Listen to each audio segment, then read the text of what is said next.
பேர் ஆளை பார்த்தா 60 வயசு மாதிரி தோணும். உண்மையான வயசு என்னன்னு பார்த்தா 40 அல்லது 45ம்பாங்க. சில பேரை பார்க்கறதுக்கு 45 மாதிரி தெரியும், உண்மையிலேயே 65 தாண்டி இருப்பாங்க. ஒரு மனிதனுக்கு 2 வகையான வயது உண்டுங்கிறார் ஓஷோ. அதாவது உடம்புக்குன்னு ஒரு வயசு, மனசுக்குன்னு ஒரு வயசு. முதல் உலக மகாயுத்தம் நடந்தது இல்லையா, அது முடிஞ்சதுக்கு அப்புறம் முதல் தடவையா மனிதனின் மூளை வளர்ச்சியை பத்தி மனநல வைத்தியர்கள் ஒரு கணக்கெடுப்பு சோதனை நடத்தினாங்களாம். அது வரைக்கும் மனிதனுக்கு 2 வகையான வயது உண்டுன்னு யாரும் சிந்திச்சதே இல்லையா. அந்த உலக மகாயுத்தம் முடிஞ்சதுக்கு அப்புறம் மனிதனுடைய சராசரி மனதின் வயதை கணக்கிட்டு பார்க்கும்பொழுது அவங்களுக்குலாம் ரொம்ப அதிர்ச்சியா இருந்துதான். ஏன்னா அது ரொம்ப பின்தங்கிய நிலையில இருந்திருக்கு, வளர்ச்சி அடையாத நிலையில இருந்திருக்கு. அவங்க கண்டுபிடிச்ச பிரகாரம் அப்போ மனசோட சராசரி வயசு என்ன தெரியுமா, 14. அப்படின்னா பாத்துங்க, உடல் ரீதியா ஒருத்தரோட வயசு 70 கூட இருக்கலாம், ஆனா மனசோட வயசு 14 தான். இதுக்கு நேர்மாறா அமைஞ்சு போச்சுன்னு வச்சுங்க. அதாவது ஒருத்தருக்கு உண்மையிலேயே 14 வயசு, அதாவது உடலோட வயசு 14, அவரோட மனசின் வயசு 70ன்னு வச்சுக்கோங்க. இப்படி அமைஞ்சுட்டுதுன்னா அவர் சீக்கிரம் ஞானத்தன்மை அடைஞ்சிருவார் அப்படின்னு அர்த்தம். இப்ப நமக்கெல்லாம் உடம்போட வயசு மனசோட வயசு ரெண்டும் ஒன்னா இருந்துட்டா அதுவே போதும், அதுவே பெரிய விஷயம். இப்ப எமர்சன் கிட்ட போய் ஒருத்தர் கேட்டாரா உங்க வயசு என்ன அப்படின்னு. அவர் உடனே பதில் சொல்லியிருக்கார் 360 வருஷம் அப்படின்னாராம். கேட்டவர் குழம்பி போயிட்டார். அவர் என்ன சொல்றாரு, 360 வயசா, என்ன நம்ம காதல தான் சரியா விழலையா? எமர்சன் எப்போ உண்மையை பேசுற ஒரு சிறந்த அறிவாளி, அவர் இப்படிலாம் பொய் சொல்ல மாட்டாரே அப்படின்னு ஒரு யோசனை பண்ணிக்கிட்டே அவர் மறுபடியும் அவர் கிட்ட போனாராம். ஐயா, நீங்க சொன்னது சரியா என் காதல விழல, அதனால மறுபடியும் கேட்கிறேன் உங்க வயசு என்ன அப்படின்னாராம். எமர்சன் மறுபடியும் சொல்லியிருக்கிறார் 360 வருஷம்னு. வந்தவருக்கு உண்மையிலேயே அதிர்ச்சியா போட்டுது. அதுக்கப்புறம் மெதுவா ஆரம்பிச்சாராம். ஐயா, நீங்க சொல்றதை என்னால ஏத்துக்க முடியாது. எப்படி பார்த்தாலும் இப்போ உங்களுக்கு வயசு ஒரு 60க்கு மேல இருக்காதுன்னு நினைக்கிறேன் அப்படின்னாராம். நீங்க சொல்றது சரிதான், அது என் உடம்போட வயசுன்னாராம் எமர்சன். அப்படின்னா ஏற்கனவே நீங்க சொன்னது அப்படின்னு கேட்டிருக்காரு, அது என் மனசோட வயசு அப்படின்னாராம். நம்மளை பொறுத்த வரைக்கும் அறிவு தூசு படிஞ்சிருக்கு, அது மாதிரியே அன்பும் மாசுபட்டிருக்கு. இது ரெண்டையும் சுத்தம் பண்ண வேண்டியிருக்குது. அப்பதான் நாம சரியான வயசுல வாழ முடியும். ஒரு ஆசாமி இருக்கிறார், அவருக்கு உடம்போட வயசு அதிகம், மனசோட வயசு ரொம்ப குறைச்சல், குழந்தை மாதிரி. அவர் ஒரு ஆஸ்பத்திரியில படுத்திருக்கிறார். நர்சம்மா எல்லாருக்கும் மருந்து கொடுத்துட்டு போறாங்க. கொஞ்ச நேரம் கழிச்சு திரும்பி வந்தாங்க.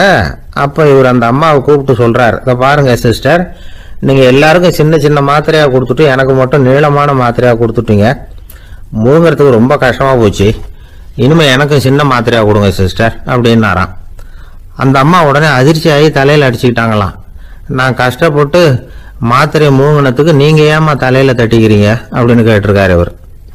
இதுக்கு அவங்க சொல்லியிருக்கிறாங்க, நான் உங்களுக்கு கொடுத்துட்டு போனது மாத்திரை இல்லைங்க, அது தெர்மாமீட்டர் அப்படின்னாங்களாம்.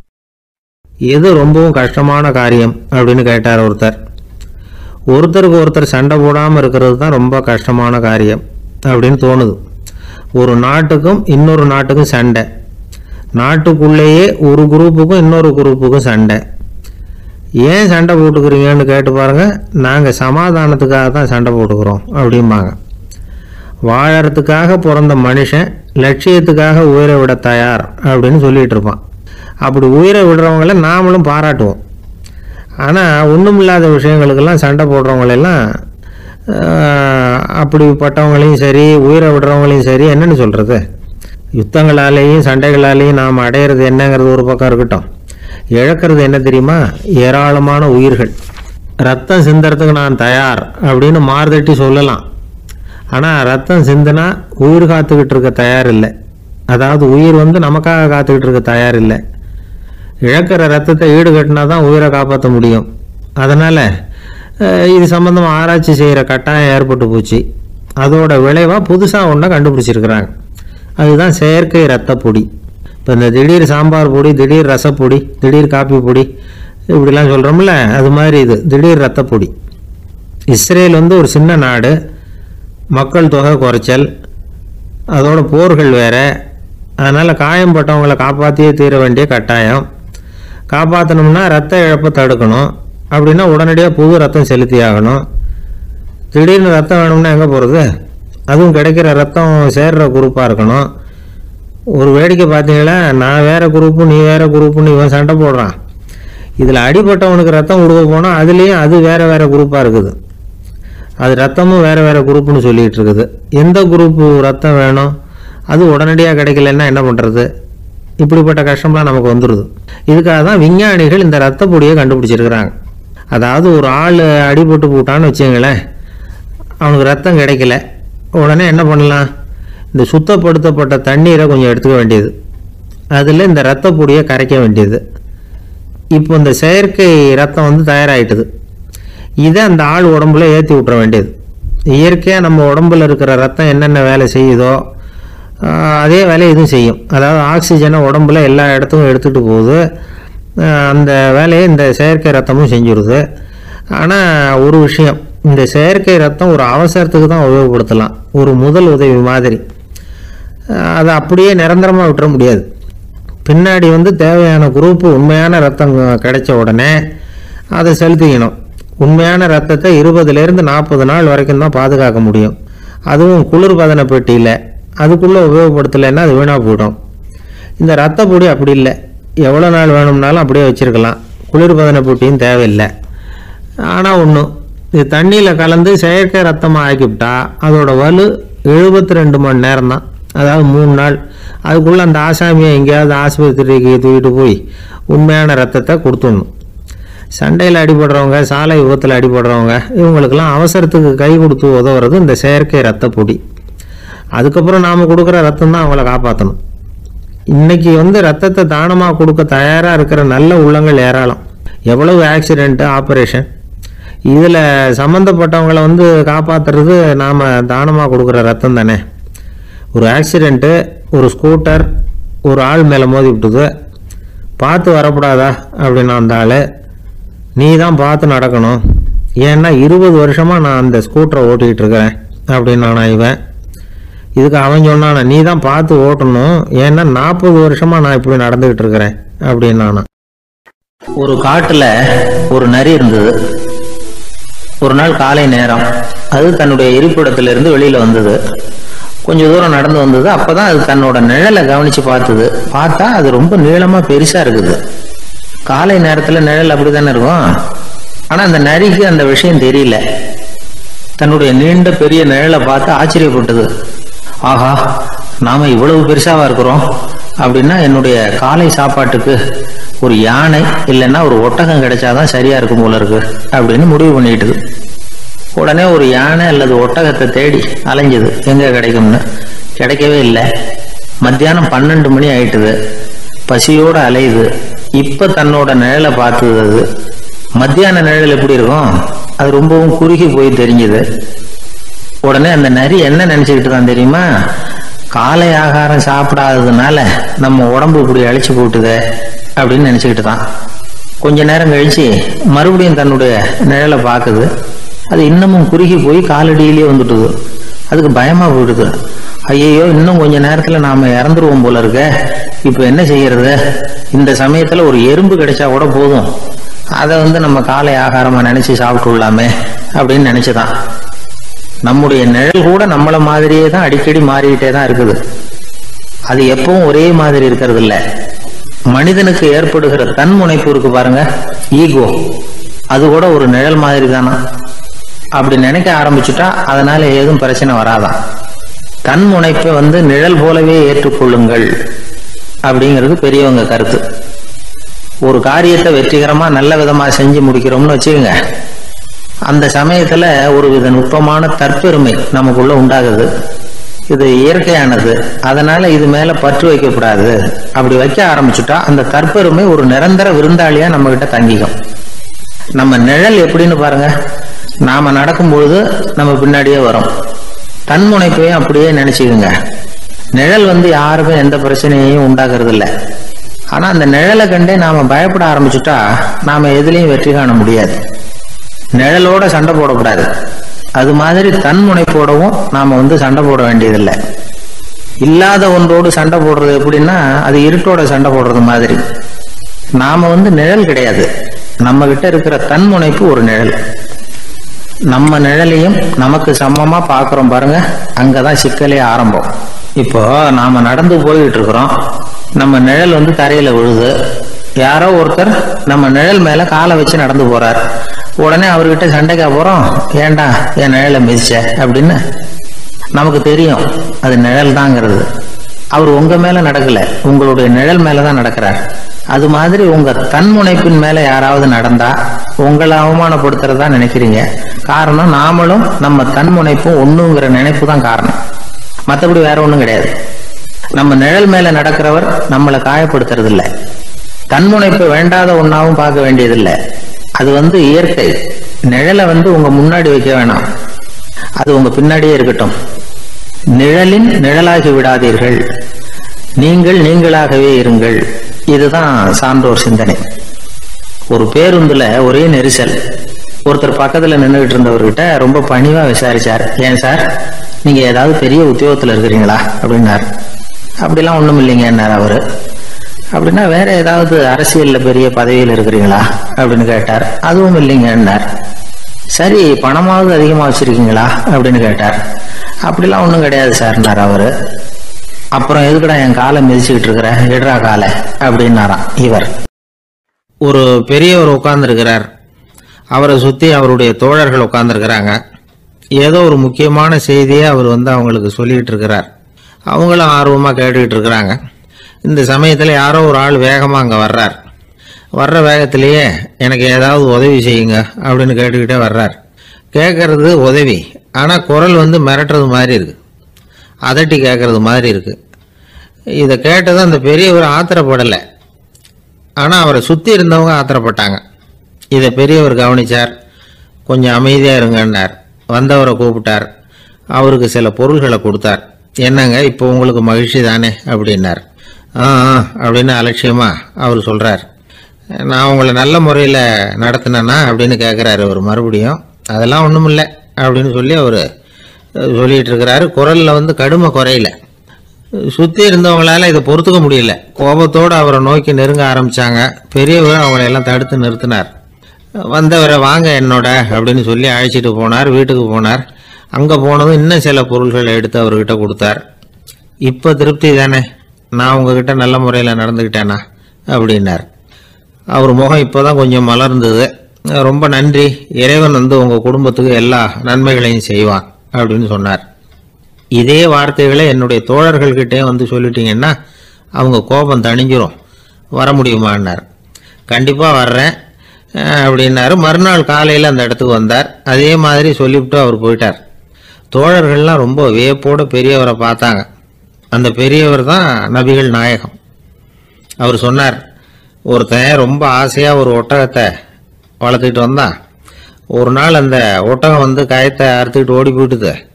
அக்கம் பக்கத்தில் இருக்கிறவங்கெல்லாம் அந்த ஒட்டகத்தை பிடிக்கிறதுக்கு முயற்சி பண்ணாங்க. அதை துரத்திக்கிட்டு ஓடினாங்க. ஒட்டகம் வந்து தாறுமாறாக ஓட ஆரம்பிச்சுது. இந்த சமயத்தில் ஒட்டகத்தை வளர்த்தவன் அங்கே ஓடி வந்தான். நீங்கள் அதை ஒன்றும் செய்ய வேணாம், விட்டுருங்க, அதோட சுபாவம் எனக்கு நல்லா தெரியும், அதை சுலபமாக என்னோட வழிக்கு கொண்டுட்டு வந்துட முடியும், நான் பார்த்துக்கிறேன், விட்டுருங்கோ அப்படின்னா. எல்லாரும் விலைக்கு போயிட்டாங்க. இவன் என்ன செஞ்சான்னு தெரியுமா? கொஞ்சம் புல்லை கையில் எடுத்துக்கிட்டு அந்த ஒட்டகத்தை நெருங்கினான். அவ்வளவுதான்.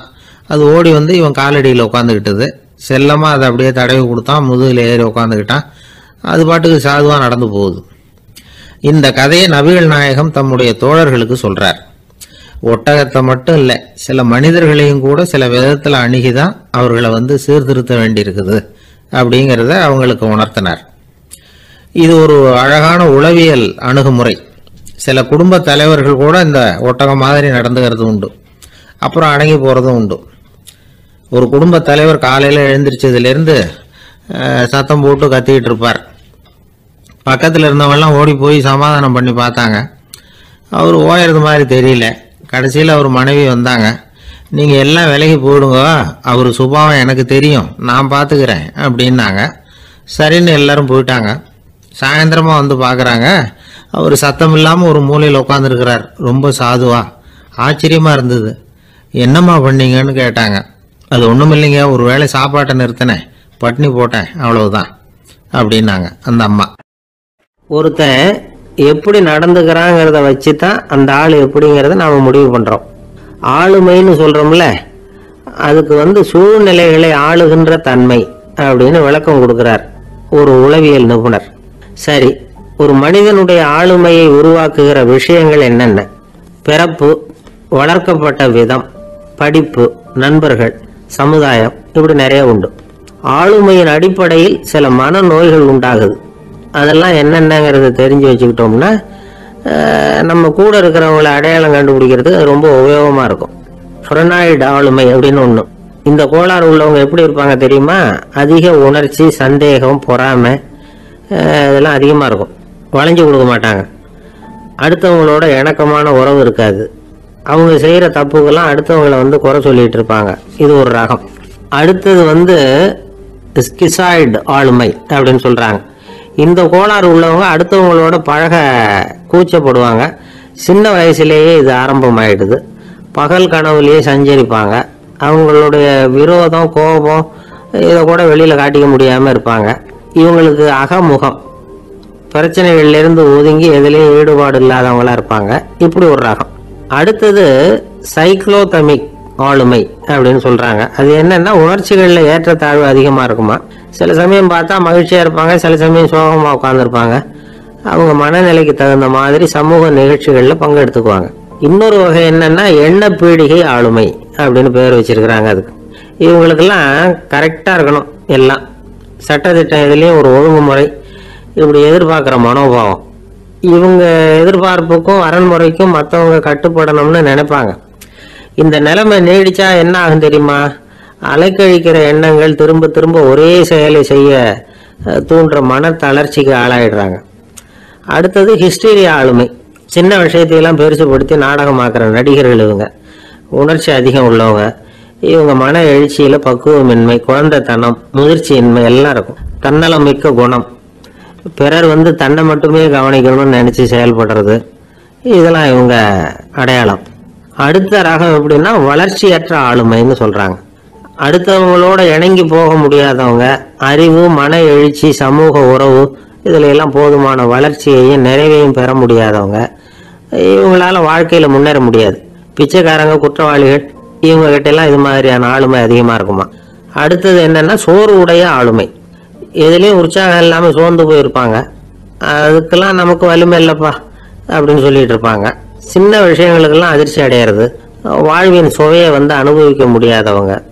இன்னொரு ரகம், இது கொதித்தெழும் ஆளுமைங்கிறாங்க. எதுக்கு எடுத்தாலும் ஆத்திரம், குரோதம், வன் செயல் இதுல எல்லாம் ஈடுபாடு, இப்படி உள்ளவங்க. நத்தை வகை ஆளுமை அப்படின்னு ஒன்று. அடுத்தவங்க மேலே விரோதம் இருக்கும், அடிக்கணுங்கிற எண்ணம் இருக்கும். ஆனால் அதை அப்படியே வெளியில் காட்டாமல் அதே சமயம் அமைதியான முறையில் வெறுப்பை வெளிக்காட்டுற ரகம். இவங்கெல்லாம் பேசாமல் கம்முன்னு இருந்துக்கிட்டே நினைச்சதை நிறைவேற்றிடுவாங்க. முன்ஜாக்கிரதை ஆளுமை அப்படின்னு ஒரு ரகமா. பாதுகாப்பின்மை, சந்தேகம், முழுமையின்மை, அறவேக்காட்டுத்தனம் இந்த மனப்போக்கு அதிகமாக இருக்கிறதுனால அகம்பாவம், புடிவாதம், எச்சரிக்கை எல்லாம் அளவுக்கு மீறி இருக்கும். இதுவரைக்கும் நாம் பேசிக்கிட்டு இருந்த ஆளுமை பண்புகள் அளவுக்கு அதிகமாக போயிட்டுதுன்னா ஆளுமை கோளாறுகள் ஏற்படும். அதன் அடிப்படையில் மனவியாதிகள் வருமா. அதனால இணக்கமான, எல்லாரும் விரும்புகிற இயல்பான ஆளுமையை பெறுவதற்கு நாம் முயற்சி செய்யணும் அப்படிங்கிறது மனோதத்துவ நிபுணர்களுடைய ஆலோசனை. ஒருத்தர் ஒரு மனோதத்துவ டாக்டரை தேடிட்டு வந்தாராம். டாக்டர், எனக்கு மனசில் ஏதோ வியாதி, ஆளுமை கோளாறு, அதாவது எனக்கு சீக்கிரமாக செத்து போனால் தேவையில்லைன்னு தோணுது அப்படின்னாராம். உடனே அந்த டாக்டர், சரி அப்படின்னா இங்கே இருங்க, நான் வைத்தியம் பார்க்குறேன் அப்படின்னாராம். உங்கள் பையன் எப்படி சார் இருக்கான் அப்படின்னு விசாரிச்சார் ஒருத்தர். அவன் என்ன சார், எதை சொன்னாலும் காதில் ஆக மாட்டேங்கிறான், அவன் பாட்டுக்கு போகிறான் வர்றான் அப்படின்னு சொல்லி அழுத்துக்கிட்டார் அப்பா. பெரியவங்க சொல்கிறத சின்ன பிள்ளைங்க கேட்கறது இல்லைங்கிறது ஒரு குறை. பெரியவங்க சொல்கிறது சின்ன பிள்ளைங்க காதலையே விழறது இல்லைங்கிறது ஒரு குறை. இது கொஞ்சம் சீரியஸான விஷயம், கவனித்து பார்க்கணும். ஒரு குழந்தைக்கு காது சரியாக கேட்குதா இல்லையா அப்படிங்கிறத நாம தான் கவனித்து பார்த்து கண்டுபிடிக்கணும். அதுவாக நம்மக்கிட்ட தவழ்ந்து அப்பா எனக்கு காது கேட்கல, அழைச்சிட்டு போங்க டாக்டர்கிட்ட அப்படின்னுலாம் சொல்லிகிட்டு இருக்காது. அது சரி, ஒரு குழந்தைக்கு காது சரிவர கேட்குதா இல்லையா அப்படிங்கிறத முன்கூட்டியே நாம் தெரிஞ்சுக்கிறது எப்படி? அதுக்கு சில வழி இருக்குது. உங்கள் குழந்தைய கொஞ்சம் அப்படியே கவனித்து பாருங்கள்.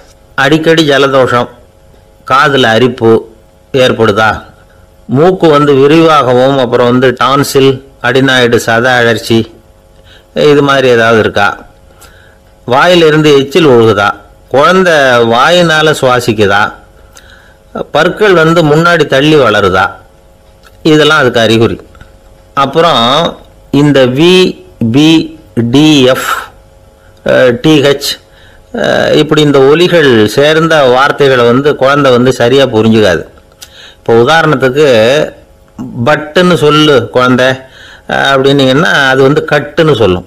அதாவது பட்டு சவுண்டை அதால் புரிஞ்சிக்க முடியல.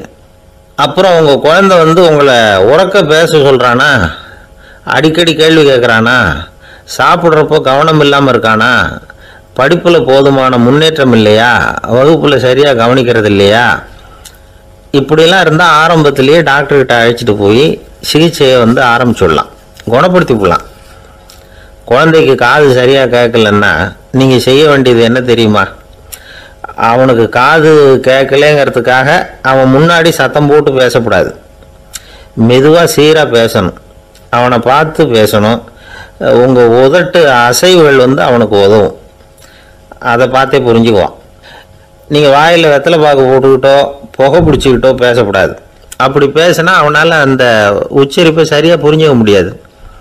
ஒரு வார்த்தையை சொல்கிறீங்க, அவனுக்கு புரியல அப்படின்னா அதே வார்த்தையை மறுபடியும் சொல்லணும். அவனுக்கு நீங்கள் முதல்ல சொன்ன வார்த்தை புரியலேன்னு நினச்சிக்கிட்டு மறுபடியும் திருப்பி சொல்கிறப்போ அதே அர்த்தம் வரக்கூடிய வேறு வார்த்தையை சொல்லக்கூடாது.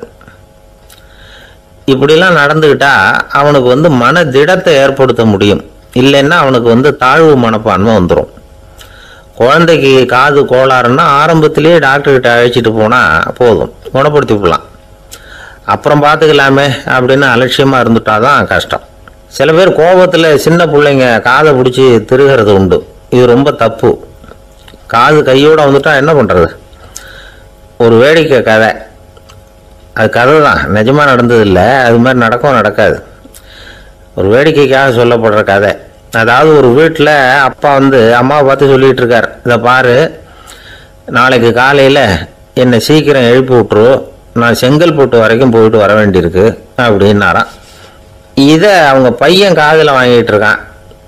அப்பாவுக்கு சிரமம் வேண்டாமே அப்படின்னு நினச்சி அவனே காலையில் யாருக்கும் தெரியாமல் எழுந்திரிச்சு புறப்பட்டு செங்கல்பட்டு போட்டான். சாயந்தரமாக திரும்பி வந்தான். அப்பா பையனை காணாமல் அலமோதிக்கிட்டு இருக்கிறார்.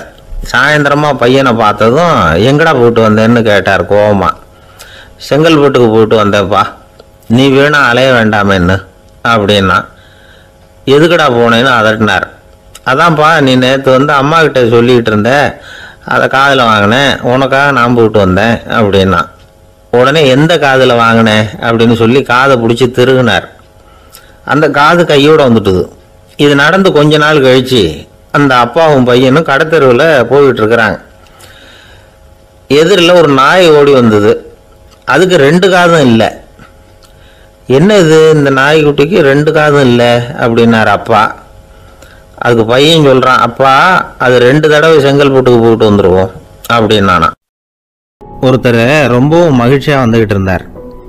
என்ன விஷயம்னு விசாரித்தேன். நான் தோற்று போயிட்டேன், அதுதான் மனசுக்கு மகிழ்ச்சியாக இருக்குது அப்படின்னார். எனக்கு இது ரொம்ப ஆச்சரியமாக போச்சு. இந்த உலகத்தில் தோற்று போகிறவங்க யாரும் மகிழ்ச்சியாக இருக்கிறது இல்லை. அப்படி இருக்கிறப்ப இவர் இப்படி சொல்கிறாரே, எங்கே தோற்று போனீங்கன்னு கேட்டேன். அதுக்கப்புறம் தான் அவர் விவரமாக சொன்னார். என்னோட 5 வயசு குழந்தையோட நான் விளையாடிக்கிட்டு இருந்தேன். அந்த விளையாட்டில் என் குழந்தை ஜெயிச்சு விட்டுது, நான் தோற்று போயிட்டேன் அப்படின்னார் ரொம்ப உற்சாகமாக.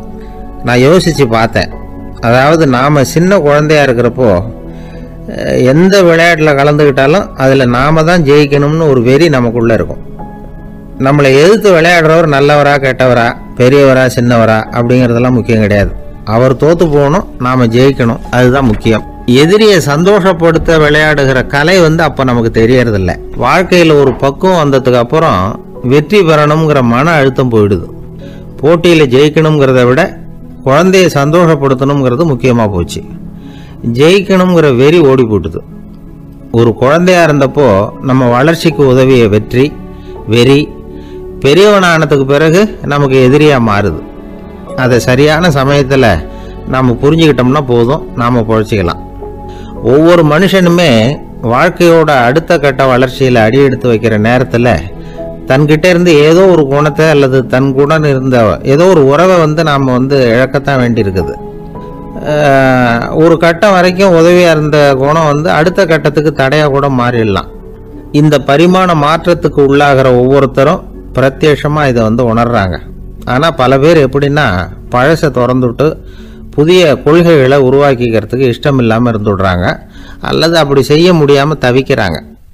இதையெல்லாம் மீறி அந்த பழசை திறந்துட்டா அதை இழந்ததால் உண்டாகிற மன அழுத்தம் சில காலத்துக்கு வருத்திக்கிட்டு தான் இருக்கும், வேறு வழி இல்லை. ஆரோக்கியமான ஒரு முன்னேற்றத்துக்காக அந்த மன அழுத்தத்தை தாங்கிக்கத்தான் வேணும் அப்படிங்கிறாரு அந்த உலக புகழ்பெற்ற மேதை ஒருத்தர், இந்த ஸ்காட் பெக் அப்படிங்கிறவர். பிறந்த நாள் முதல் இதுதான் சரி அப்படின்னு கற்பிக்கப்பட்டு வந்த ஒவ்வொரு தத்துவத்தையும் தங்களுடைய வளர்ச்சிக்கு தகுந்த மாதிரி மாற்றி அர்த்தப்படுத்தி கொள்ள முடியாமல் வாழ்க்கை சூழல்ல அப்படியே அரைப்பட்டு தூளாகிறவர்கள் தான் ரொம்ப தவிக்கிறாங்களாம். இதுதான் அவருடைய கருத்து. பெரும்பாலும் மனிதர்களுடைய நடுத்தர வயசுல, அதாவது 30 தாண்டுகிற சமயத்துல தான் இந்த தவிப்பு உண்டாகுதான். இதை தான் மேற்கத்திய நாடுகளில் அடிக்கடி மிட் லைஃப் கிரைசிஸ் அப்படின்னு சொல்றாங்க. அப்பப்போ பழசையெல்லாம் தொலைச்சி விட்டு புதுசாக பிறக்கிறதுக்கு கற்றுக்கணும். ஒவ்வொரு நிமிஷத்தையும் அந்த நிமிஷத்துக்கு ஏற்ற சித்தாந்தம் கொண்டவர்களாக சந்திப்போம் அப்படிங்கிறார் அந்த உளவியல் நிபுணர். இப்படி பழகிக்கிட்டா வாழ்க்கை இன்பமயம், இல்லைன்னா தவிப்பு மயம்தான். பழசை தொலைக்க முடியாதவர்களில் எத்தனையோ பேர் உண்டு, எத்தனையோ ரகம் உண்டு. அதில் வேடிக்கையான நண்பர்களும் உண்டு. ஒருத்தர் நண்பர் வீட்டுக்கு போனார். அவர் ஏதோ இனிப்பு பலகாரம் கொடுத்து சாப்பிட சொல்லியிருக்கிறாங்க அவங்க வீட்டில். இவர் சாப்பிட்டு பார்த்துட்டு சொன்னாராம், சார் 6 மாதத்துக்கு முன்னாடி ஒரு தடவை இங்கே வந்தேன், அப்போது ஒரு இனிப்பு பலகாரம் கொடுத்தீங்க, அது இதை விட நல்லா இருந்தது சார் அப்படின்னாராம். அப்போ செஞ்ச அதே இனிப்பு பலகாரம் தான் சார் இதுவும் அப்படின்னாராம் அவர். தான் மட்டும் வாழ்ந்தா போதும் அப்படின்னு நினைக்கிறவங்க உண்டு, தானும் வாழணும் அடுத்தவங்களும் வாழணும் அப்படின்னு நினைக்கிறவங்களும் உண்டு. முதல்ல சொன்ன வகையை சேர்ந்த மனிதர்கள் எப்படி தெரியுமா? எப்படியாவது தான் மட்டும் வாழ்ந்தால் போதுங்கிற நினைப்பு தான் எப்போ அவங்களுக்கு இருக்கும். தங்களுடைய வளர்ச்சிக்கு எது தடையா இருந்தாலும் சரி, யார் தடையா இருந்தாலும் சரி, அதை அழிச்சுட்டு தான் மறுவேலை பார்ப்பாங்க. அவங்கெல்லாம் பாவ காரியங்களுக்கு தயங்குறதே இல்லை. அப்படிப்பட்ட வாழ்க்கை அவங்களுக்கே இடைஞ்சல அமைஞ்சு விடுறது உண்டு. அதை விளக்கறதுக்கு ஒரு கதையும் உண்டு.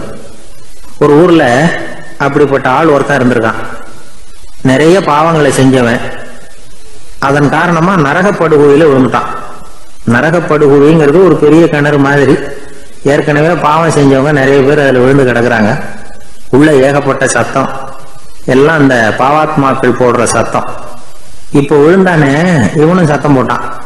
இவன் போடுற சத்தம் கொஞ்சம் அதிகமா கேட்டுது. இந்த கிணத்துக்கு பக்கத்துல புத்தர் உட்கார்ந்துருக்கிறார். அவர் காதுல இவன் போடுற சத்தம் விழுந்தது. உடனே அந்த கிணத்தடிக்கு போனார், குனிஞ்சு பார்த்தார். சாமி என்னை காப்பாத்துங்க அப்படின்னு கத்தனா இவன். புத்தர் அவனை கொஞ்சம் கவனிச்சு பார்த்தார். மனித சமுதாயத்துக்கு அவன் என்னென்ன கெடுதல் பண்ணியிருக்கிறாங்கிற விவரம்லாம் அவர் மனக்கண்ணில் தெரிஞ்சது. அவருக்கு எல்லாம் புரிஞ்சு போச்சு. இருந்தாலும் அவனை காப்பாத்துறதுக்கு ஏதாவது வழி உண்டா அப்படின்னு யோசிச்சார். அவன் தன்னுடைய வாழ்நாளில் ஏதாவது நல்லது செஞ்சிருக்கானா அப்படின்னு பார்த்தார். ஒரே ஒரு சமயம் அவன் தன்னுடைய காலடியில மிதிபட இருந்த சிலந்தியை மிதிக்காமல் தாண்டி போயிருக்கிறான். இந்த ஒரு காரியத்துக்காக அவனை கரையேற்ற முடியுமா அப்படின்னு நினைச்சார். அவ்வளவுதான். உடனே அவர் கையில ஒரு சிலந்தி உட்கார்ந்துதான். அதுகிட்ட இருந்து நூல் இழை வெளிவர ஆரம்பிச்சது. அந்த நூல் இழை கிணற்று ஆழம் வரைக்கும் அப்படியே நீண்டுகிட்டே போச்சான். புத்தர் பார்த்தார். இந்த நூலை பிடிச்சுக்கிட்டு மேலே ஏறி வா அப்படின்னார். என்னங்க சொல்றீங்க, இந்த சிலந்தி நூல் என்ன தாங்குமான்னு கத்தனான். எல்லாம் தாங்கும், அதை பிடிச்சுக்கிட்டு ஏறி வா அப்படின்னார். சந்தேகத்தோடவே அவன் அந்த நூல் இழைய பிடிச்சி இழுத்து பார்த்தா ரொம்ப வலுவா இருந்தது. அவனுக்கு ஆச்சரியம். அதை பிடிச்சிக்கிட்டு மெதுவா மேல ஏறி வர ஆரம்பிச்சுட்டான். பாதி தூரம் ஏறி வந்திருப்பான். அப்போ அவன் காலுக்கு கீழே ஏதோ சத்தம். என்னன்னு குனிஞ்சு பார்க்கறான். கீழே கிடந்தவங்க சில பேரும் அந்த நூலை பிடிச்சி மேல வந்துகிட்டு இருக்கிறாங்க. இவனுக்கு கோபம் வந்துட்டுது. தன்னுடைய இடுப்புல வச்சிருந்த கத்தியை எடுத்து தன்னுடைய காலுக்கு கீழே நூல் இழையை அப்படியே வெட்டி விட்டுட்டான். இனிமே நாம மட்டும்தான் மேலே ஏறி வந்துடணும் அப்படின்னு நினைச்சுக்கிட்டான். ஆனா நடந்தது என்ன தெரியுமா? மொத்த நூல் இழையும் அப்படியே அருந்து கீழே விழுந்துட்டுது. அவனும் பொத்துன்னு கீழே விழுந்துட்டான். மறுபடியும் கத்த ஆரம்பிச்சுட்டான். ஏற்கனவே அவன் செஞ்சிருந்த ஒரு சிறு கருணை அந்த நூல் இழைக்கு உறுதியை கொடுத்தது. இப்போ அவன் செஞ்ச பாவம் அந்த நூல் இழைய வலுவிழக்க செஞ்சுட்டுது. அடுத்தவங்களும் வாழணுங்கிற எண்ணம் அவனுக்கு இருந்திருந்தா இப்ப அவனும் கரையேறி வந்திருப்பான், மற்றவங்களும் சௌக்கியமா வந்து சேர்ந்திருப்பாங்க. அதனால நாமும் வாழணும், அடுத்தவங்களும் வாழணும் அப்படின்னு நினைக்கிறவன் வாழ்க்கையில சீக்கிரம் முன்னுக்கு வந்துருவான். ஒருத்தன் ஒரு டாக்டர் கிட்ட போனான், மருந்து வாங்கினான், வாங்கி கொண்டாந்து பேசாம வச்சுட்டான், சாப்பிடல. அப்புறம் எதுக்காகப்பா போய் அவர்கிட்ட மருந்து வாங்கினேன் அப்படின்னு கேட்டாங்க. டாக்டர் வாழணும் இல்லையா, அதனாலதான் அப்படின்னா. அவர் கொடுத்த மருந்து நீ ஏன் சாப்பிடல அப்புறம் அப்படின்னு கேட்டாங்க. நான் வாழணும் இல்லையா, அதுக்காக தான் அப்படின்னா. இந்த உலகத்துல எத்தனை வகையான மனிதர்கள் இருக்கிறாங்க, ஒவ்வொரு மனிதனுமே ஒவ்வொரு வகை அப்படிங்கிறாங்க விஞ்ஞானிகள். மனிதர்களை 3 வகையா பிரிக்கலாம் அப்படின்னு சொல்றாங்க மெய்ஞானிகள். இவங்களை பத்திலாம் ஏற்கனவே நாம பேசியிருக்கிறோம். இப்போ டாக்டர் எட்வர்டு பேட்ச் அப்படிங்கிற நிபுணர் என்ன சொல்றாரு தெரியுமா? மனிதர்களை 7 வகையா பிரிக்கலாம்ங்கிறார். மனிதர்களின் மனநிலை அடிப்படையில அவங்களை 7 விதமா வகைப்படுத்துறார் அவர். சரி, அது என்ன 7 வகை? முதல் வகை என்னன்னா பயந்த குணம் உள்ளவங்க. சார் ரொம்ப பயந்த சுபாவம், வீட்டில் கூட வாயே திறக்க மாட்டார், சாப்பிட போறப்ப மட்டும்தான் கொஞ்சம் வாயை திறப்பார், அப்புறம் மூடிக்குவார் அப்படின்னு சில பேரை பத்தி நாம பேசிக்கிறது உண்டு. இவங்கெல்லாம் இந்த வகை, அதாவது பயந்த குணம் உள்ளவர்கள் அப்படிங்கிற முதல் வகை. சரி, 2வது வகை என்னன்னா சஞ்சலப்படுகிறவர்கள், எதுக்கு எடுத்தாலும் கலக்கம், குழப்பம், இப்படியே காலம் தள்ளிட்டு இருப்பாங்க. பல பேர் பார்த்துருப்பீங்க. அவங்கெல்லாம் இந்த வகை. 3வது வகை என்னன்னா யதார்த்த உலகை மறந்து கற்பனை உலகத்திலேயே மிதக்கிறவங்க. இளைஞர்கள், கவிஞர்கள், இப்படி பல பேர் இருக்கிறாங்க. எப்ப பார்த்தாலும் கற்பனை உலகத்திலேயே மிதந்துகிட்டு இருப்பாங்க. கிட்டத்துல போய் என்னங்க ஒரு மாதிரியா இருக்கிறீங்க அப்படின்னு கேட்டு பாருங்க, அவங்களெல்லாம் ஏதோ ஒரு அற்ப புழுவை பார்க்கறது மாதிரி அவங்கள பார்ப்பாங்க. அதுவும் அந்த வானத்து நிலாவை பாருங்கள், அது என்னை வா வான்னு கூப்பிடுது, எனக்கு சீக்கிரத்துல ஒரு நாள் சிறகுகள் முளைக்கும், சிறகடித்து வானத்துல பறந்து போவேன், அந்த செல்ல நிலாவை கொஞ்சிவிட்டு வருவேன், இப்படிலாம் பேசிக்கிட்டு இருப்பாங்க. கொஞ்சிறது அப்புறம் இருக்கட்டும், இப்ப கஞ்சிக்கு வழியே பாருப்பா அப்படின்னா அதை காதுல வாங்க மாட்டாங்க. நாம ஏதோ இந்த உலகத்தை அனுபவிக்க தெரியாதவர்கள் மாதிரி நம்மளை அவங்க கவனிப்பாங்க. இப்படி ஒரு ரகம். 4வது வகை மனிதர்கள் எப்படின்னா, இவங்க தனிமை உணர்வு மிக்கவர்கள். இவங்க மற்றவங்களோட இயல்பா நெருங்கி பழகிறது இல்லை, தான் உண்டு தன்னுடைய வேலை உண்டுன்னு இருந்துட்டு போறவங்க. அடுத்த வீட்டுல இருக்கிறவர் யார் அப்படின்னு கேட்டா கூட அடுத்த வீடுன்னு ஒண்ணு இருக்கா அப்படிங்கறது மாதிரி நம்ம முகத்தை பார்ப்பாங்க. அவங்க கிட்ட மேற்கொண்டு நாம என்னத்தை பேச முடியும்? இப்படி ஒரு வகை. 5வது வகை மனிதர்கள் எப்படின்னா, இவங்க மற்றவங்க செல்வாக்குக்கு உட்பட மறுப்பவர்கள். அடுத்தவங்களோட செல்வாக்குக்கு இவங்க ஆட்படுறதில்லை. நான் யார் தெரியுமான்னு கேட்டா அதை தெரிஞ்சுட்டு எனக்கு என்ன ஆக போகுதும்பாங்க. இவங்கெல்லாம் அந்த ரகம். 6வது வகை மனிதர்கள் எப்பவும் எதுலையும் பற்று இல்லாம இருக்கிறவங்க.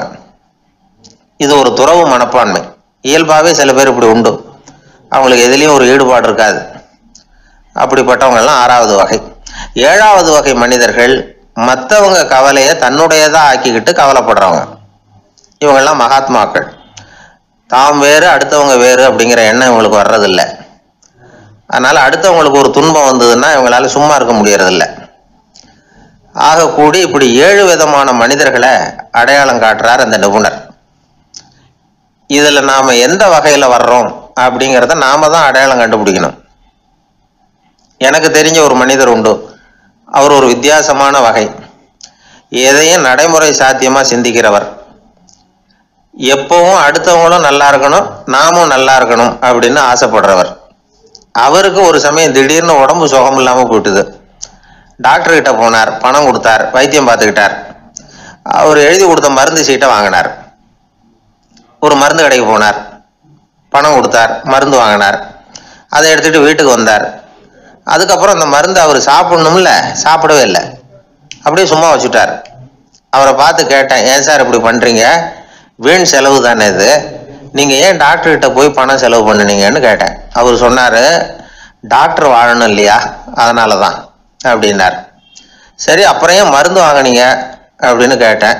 மருந்து கடைக்காரர் வாழணும் இல்லையா, அதனாலதான் அப்படின்னார். சரி, அப்புறம் ஏன் வாங்கின மருந்து சாப்பிடாம வச்சுட்டீங்க அப்படின்னதுக்கு, நான் வாழணும் இல்லையா அதனாலதான் அப்படின்னார். இவர் வாழ்க்கையை புரிஞ்சுக்கிட்டவர். இப்படி வாழ்க்கையை புரிந்து கொண்டு வாழ தெரிஞ்சுக்கணும். எந்த வகை மனிதர் நாம் அப்படிங்கிறத புரிஞ்சுக்கிட்டு வாழ்ந்தோம்னா வாழ்க்கையில வெற்றி நிச்சயம். ஒரு அழகான கடற்கரை, சுற்றுலா பயணிகள் நிறைய பேர் அங்கே வந்து போகிறது வழக்கம். சனி ஞாயிறு கூட்டம் அதிகமாக இருக்கும். அதோட விளைவு என்னங்கிறது அடுத்த நாள் தான் தெரியும். ஆமாம், அந்த கடற்கரையை சுத்தப்படுத்துகிற தொழிலாளிகள் திங்கட்கிழமை ரொம்ப சிரமப்படுவாங்க. சனி ஞாயிறு வந்த கூட்டம் கடற்கரை பூராவும் காலி ஐஸ்கிரீம் கப்புகளை வந்து வீசி எறிஞ்சிட்டு போயிடுவோம். ஆயிரக்கணக்கான கப்புகள் அங்கே பரவலாக கிடக்கும். அதையெல்லாம் பொறுக்கி எடுத்து சுத்தம் பண்ணி ஆகணும். இதனால் திங்கட்கிழமை வேலைக்கு வர்றதுக்கு எல்லாரும் பயப்படுவாங்க. அப்படி ஒரு நிலைமை. பல பேர் அன்னைக்கு வந்து லீவ் எடுத்துகிட்டு போயிடுறது வழக்கம். நமக்கு எதுக்கு இன்னைக்கு தொந்தரவு ஒன்று. இது ஒரு பெரிய பிரச்சனையாக இருந்தது. இதுக்கு என்ன பண்ணலாம் அப்படின்னு யோசனை பண்ணாங்க. ஒரு ஆலோசனை கூட்டத்துக்கு ஏற்பாடு பண்ணாங்களாம்.